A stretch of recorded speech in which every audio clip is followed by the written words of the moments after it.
Hello everyone, welcome to my channel Chittu's Kitchen Spot. இன்னைக்கு நம்ம பார்க்க போற ரெசிபி மொச்சை பயிறு கொண்டக்கடலை கத்திரிக்காய் குழம்பு. இது வந்து குக் வித் கோமாளி ரெசிபி தான். வாங்க எப்படி செய்யறதுன்னு பார்க்கலாம்.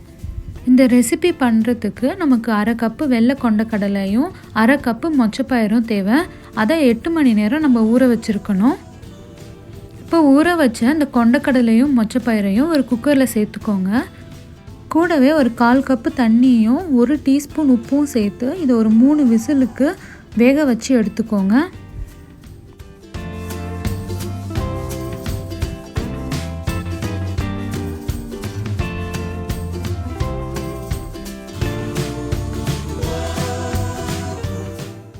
இப்போ ஒரு பேனில் நான் 2 டேபிள் ஸ்பூன் நல்லெண்ணெய் சேர்த்துக்கிறேன்.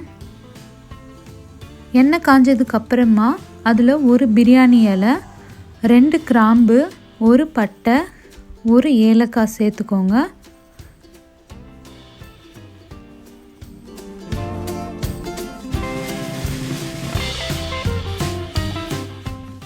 அப்புறம் 1 டீஸ்பூன் சோம்பு சேர்த்துக்கோங்க. இந்த ரெசிபிக்கு சின்ன வெங்காயம் சேர்த்தா ரொம்ப டேஸ்ட்டாக இருக்கும். அதனால் நான் ஒரு 8லேருந்து 10 சின்ன வெங்காயம் எடுத்திருக்கேன். எப்போவுமே சின்ன வெங்காயத்தை ரொம்ப குக் பண்ணாதீங்க, அதோட டேஸ்ட் வந்து போயிடும். இப்போ சின்ன வெங்காயம் ஓரளவுக்கு வதங்கினதுக்கு அப்புறமா இதில் 2 பச்சை மிளகாய் நான் சேர்த்துக்கிறேன். கூடவே 1 டேபிள் ஸ்பூன் இஞ்சி பூண்டு பேஸ்ட்டையும் சேர்த்துக்கோங்க.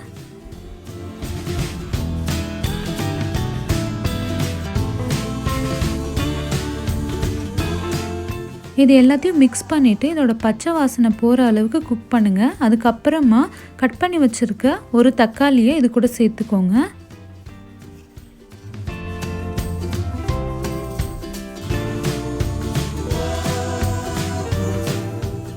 கொஞ்சமாக தண்ணி சேர்த்து தக்காளி வந்து சாஃப்ட் ஆகிற வரைக்கும் இதை நல்லா குக் பண்ணுங்கள்.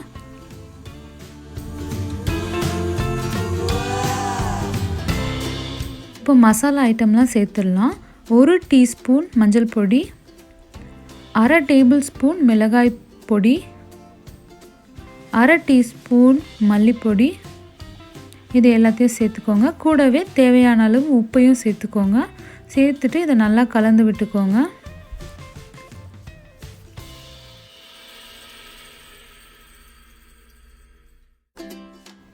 நான் வந்து 1 டீஸ்பூன் சாம்பார் பொடி சேர்க்குறேன். உங்களுக்கு வேணும்னா நீங்கள் சேர்த்துக்கலாம். இப்போ நம்ம கட் பண்ணி வச்சுருக்கிற 2 கத்திரிக்காவை சேர்த்துக்கலாம்.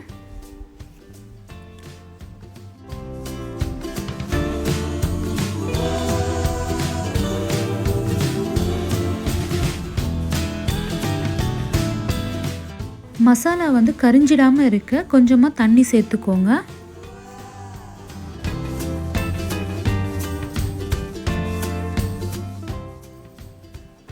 இப்போ நம்ம ஒரு 4 டேபிள் ஸ்பூன் வர அளவுக்கு புளி தண்ணியை ஊற்றிக்கோங்க.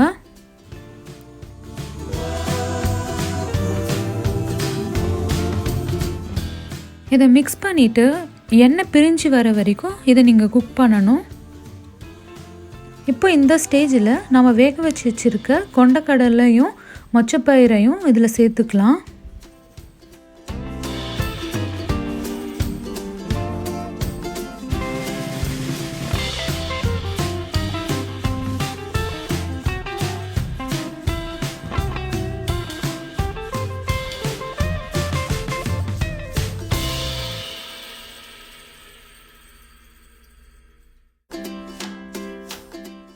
இதை ஒரு 5 நிமிஷம் நல்லா குக் பண்ணணும்.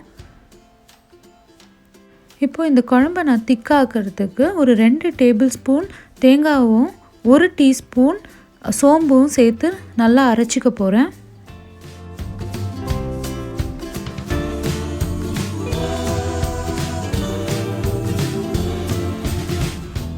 இப்போ அரைச்சி வச்சுருக்க அந்த தேங்காய் பேஸ்ட்டை நம்ம பேனில் சேர்த்துக்கலாம். தேங்காய் சேர்த்ததுக்கு அப்புறமா இதை ரொம்ப நேரம் குக் பண்ணக்கூடாது. ஒரு 2 நிமிஷம் குக் பண்ணிவிட்டு ஸ்டவ் ஆஃப் பண்ணிவிடுங்க.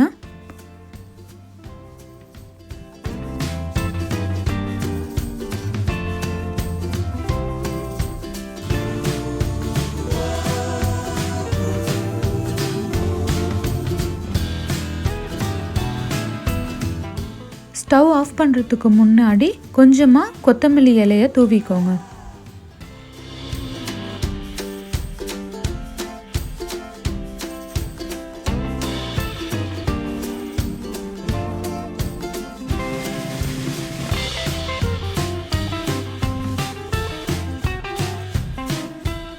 இப்போ ராகி களி செய்ய நான் ஒரு 1/2 கப் அரிசியை குக்கரில் சேர்த்துக்கிறேன். நீங்கள் எவ்வளோ அரிசி எடுக்கிறீங்களோ அதிலிருந்து 3 பங்குக்கு நீங்கள் தண்ணி ஊற்றணும். இப்போ தண்ணி சேர்த்ததுக்கு அப்புறமா இந்த குக்கரை மூடி ஒரு 4லேருந்து 5 விசில் வரைக்கும் இதை வேக வைங்க. இந்த ராகி களியை நீங்கள் அரிசி இல்லாமல் வெறும் ராகி மாவில் கூட பண்ணலாம்.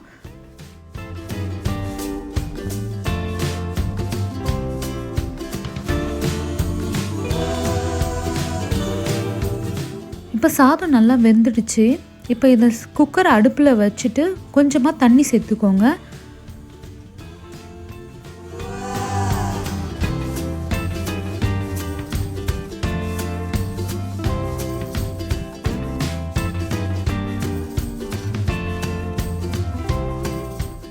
நான் இன்றைக்கி 1 கப் ராகி மாவு எடுக்கிறேன்.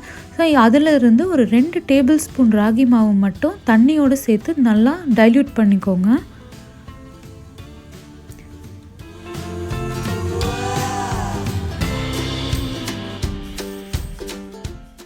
இப்போ அந்த ராகி மாவு மிக்சரை இந்த குக்கரில் நம்ம சேர்த்துட்டு நல்லா மிக்ஸ் பண்ணி விட்டுருங்க.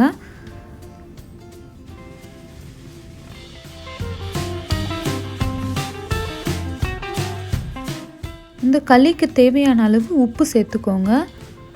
அப்புறம் மீதி இருக்கிற ராகி மாவை கொஞ்சம் கொஞ்சமாக சேர்த்து கட்டி தட்டாமல் நல்லா கிளறி விட்டுக்கோங்க.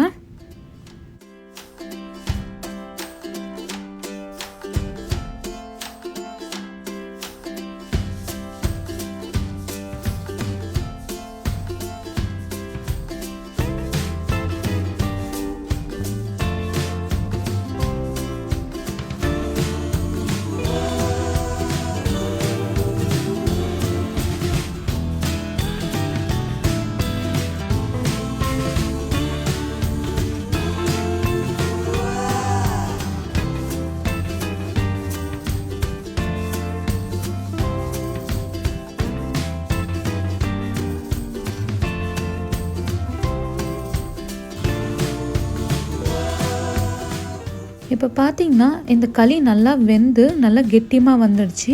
இப்போ நீங்கள் ஸ்டவ்வை ஆஃப் பண்ணிடலாம். ஆஃப் பண்ணதுக்கப்புறம் இந்த குக்கரை மூடி போட்டு மூடி ஒரு 5 நிமிஷம் இதை அப்படியே வச்சுடுங்க.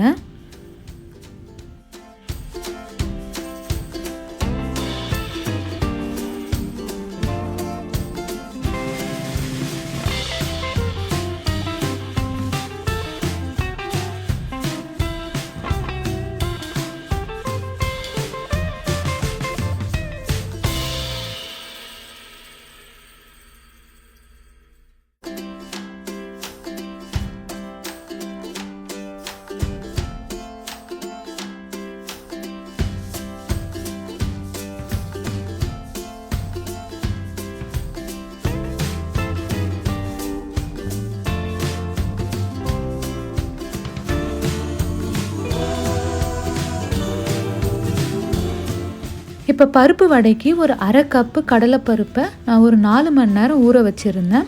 இப்போ அந்த பருப்பை ஒரு மிக்ஸி ஜாரில் சேர்த்துக்கோங்க. இது கூடவே கொஞ்சமாக பெருங்காய பொடியும் சேர்த்துக்கோங்க. இப்போ இது லைட்டாக அரைச்சிக்கலாம். வடைக்கு ரொம்ப நைஸாக அரைக்க வேண்டாம், ஒன்றும் பாதியமாக இந்த மாதிரி அரைச்சிக்கணும்.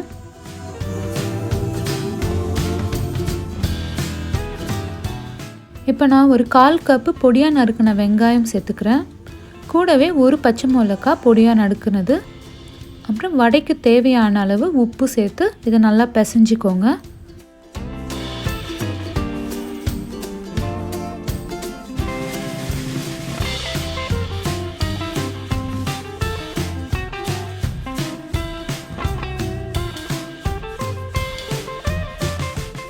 இப்போ ஒரு பேனில் வடைக்கு தேவையான அளவு எண்ணெய் ஊற்றிக்கோங்க.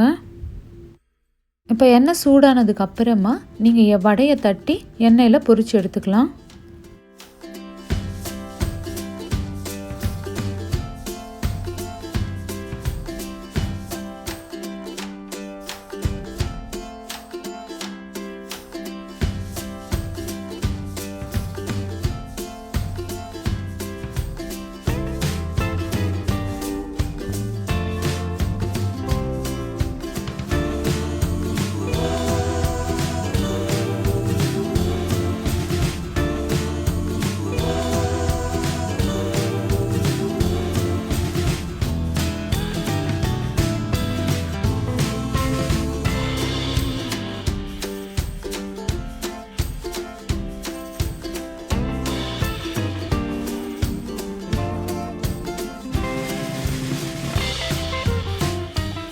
அவ்வளோதாங்க, சுவையான மொச்சப்பயிறு கொண்டக்கடலை குழம்பு ரெடி ஆகிடுச்சு. இந்த வீடியோ உங்களுக்கு பிடிச்சிருக்கோன்னு நினைக்கிறேன். பிடிச்சிருந்தா என்னோடய சேனலுக்கு சப்ஸ்கிரைப் பண்ணுங்கள், பக்கத்தில் இருக்க பெல் ஐக்கானையும் ப்ரெஸ் பண்ணுங்கள். தேங்க்யூ ஃபார் வாட்சிங்.